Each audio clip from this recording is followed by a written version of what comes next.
नमस्कार, विठ्ठल बोलेमध्ये स्वागत. मी विठ्ठल पाटील. सर्वप्रथम आपण एक दृश्य पाहू.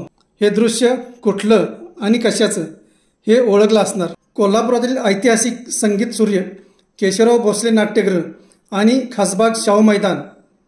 अर्थातच या दोन्ही ऐतिहासिक वास्तू म्हणजे राजर्षी छत्रपती शाहू महाराजांच्या कलासक्त आणि क्रीडाप्रेमी स्वभावाचा एक जिवंत असा खळखळता झराच होय. या वास्तूला जी आग लागली ती अनाहूतपणे लागली की लावली गेली याच्यावर आता जोरदार विचारमंथन सुरू आहे. वास्तविक अशा शिवकालीन अथवा शाहूकालीन वास्तू, गड, किल्ले प्रत्येक भारतीय आणि महाराष्ट्रीयन मनात एक आदराने जपला जाणारा ठेवा आहे. या ठिकाणावर जेव्हा धिंगाणा होतो किंवा ती जळून खाक होतात तेव्हा अर्थातच मनामनात धग पोचते आणि या धगीतून जे हुंकार बाहेर पडतात ते हुंकार जेव्हा उग्ररूप धारण करतात त्याचा खरा उद्रेक त्यावेळी पाहायला मिळतो.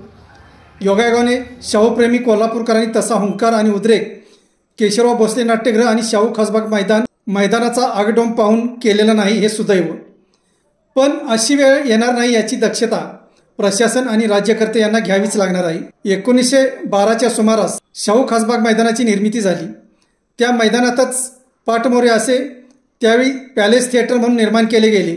1915मध्ये 15 ऑक्टोबरला दसऱ्या दिवशीच राजर्षी शाहू महाराजांचे सुपुत्र युवराज राजाराम महाराज यांच्या हस्ते या पॅलेस थिएटरचे उद्घाटन झाले. राजर्षी शाहू महाराजांचा गौरवशाली इतिहास सांगताना त्यांनी जे जे समाजोपयोगी निर्णय घेतले, समाजाला उपयोगी ठरतील अशा वास्तू बांधल्या, पिण्याचे पाणी आणि सिंचनाचा प्रश्न मिटेल यासाठी धरणे बांधली, याचा डंका जगभर पिटला जातो. पण ज्या शाहू महाराजांनी कलावंतांना एक व्यासपीठ मिळावं आणि कुस्तीगिरांना हक्काचं मैदान मिळावं म्हणून या दोन वास्तू एकमेकांकडे पाठमोऱ्या अशा निर्माण केल्या. खेळांची मैदानं तर आहेतच, विद्यार्थ्यांसाठी वसतिगृह आहेतच, व्यापारी पेठा स्थापन केल्या. राजर्षी शाहू महाराजांनी समाजाच्या उन्नतीसाठी आणि प्रगतीसाठी काय काय केले नाही असाच प्रश्न उरतो. पण त्या काळात त्यांनी दूरदृष्टी ठेवून जे जे केले त्याचे जतन करण्याचे काम मात्र आम्हा करंट्या आधुनिक पिढीला सुचत नाही हे दुर्दैव म्हणावं का. एकूण परिस्थिती पाहता शाहू खासबाग मैदानाच्या व्यासपीठापासून जी आग भडकली ती पाठीमागे केशवराव भोसले नाट्यगृहाच्या छताला जाऊन धडकली. या आगीचे लोळ पाहता जणू पेट्रोल बॉम्ब फुटतात की काय अशीच भावना तेथे उपस्थित असणाऱ्या प्रत्येकाची झाली होती. ज्या सागवान लाकडापासून या वास्तूची निर्मिती केली होती तेच सागवान ऐन पावसाळ्यात धडाधड पेटत असताना कोल्हापूरकरांच्या मनात मात्र धडधड वाढली होती. या पाठीमागे कोणाचे हात आहेत, याला कोणाची नजर लागली काय, की या वास्तूवर आणि परिसरावर कोणाची नजर होती अशा शंका कुशंका व्यक्त केल्या जाऊ लागल्या. सोशल मीडियावर तर कमेंट्सचा पाऊस पडू लागला. एकीकडे शाहू खासबाग कुस्ती मैदानाचे व्यासपीठ आणि केशवराव भोसले नाट्यगृहाचं छत जळत असताना कोल्हापूरकरांच्या मनातील भावना खरोखरच समाज माध्यमावर तीव्रपणे व्यक्त होत होत्या.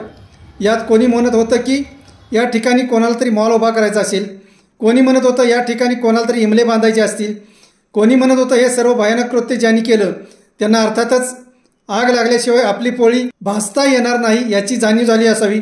अशा एक ना अनेक शंकांनी समाजाचे मने भिरभरू लागली. खरं तर ही आग शॉर्ट सर्किटने नाही हे तर जाहीर झाले आहेच. मग ही आग लागली कशी? अर्थातच आग मानवनिर्मित असावी याबाबत शंका नसावी असे लोक बोलू लागले आहेत.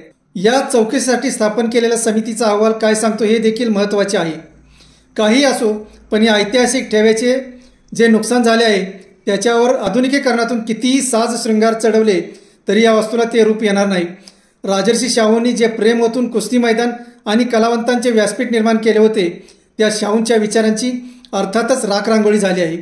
त्यामुळे जर या वास्तूवर कोणाची नजर आहे असे म्हटलं तरी जर शाहू महाराज असते तर त्यांनी या नजरवान माणसाचे डोळे काढून त्याच्या हातावर ठेवले असते बरं का.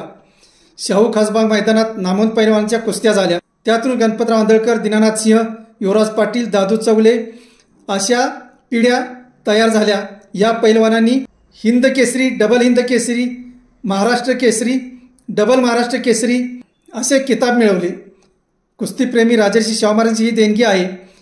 तशीच कलाप्रेमी शाहू महाराज यांच्यामुळे अनेक नाट्य, संगीत आणि चित्रपट कलाकार या कोल्हापूर नगरीत तयार झाले. भालजी पेंढारकर यांच्यापासून आजच्या नावाजलेल्या दिग्गज कलाकारांपर्यंत सर्वांना घडवण्यात राजर्षी शाहू महाराजांची दूरदृष्टी उपयोगी पडली आहे.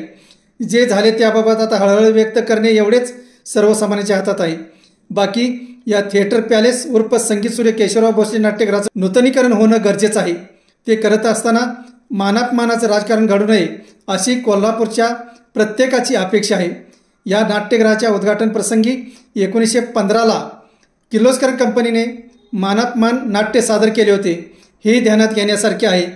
आणि त्यानुसारच आपल्याला राजर्षी शाहूंच्या प्रत्येक खजिन्याचा म्हणजे समाजोपयोगी कार्याचा ठेवा जपायला हवा, हेही तितकंच खरं आहे. धन्यवाद. असेच नवनवीन विषय ऐकण्यासाठी लाईक, सबस्क्राईब आणि बेल आयकॉनवरती क्लिक करा.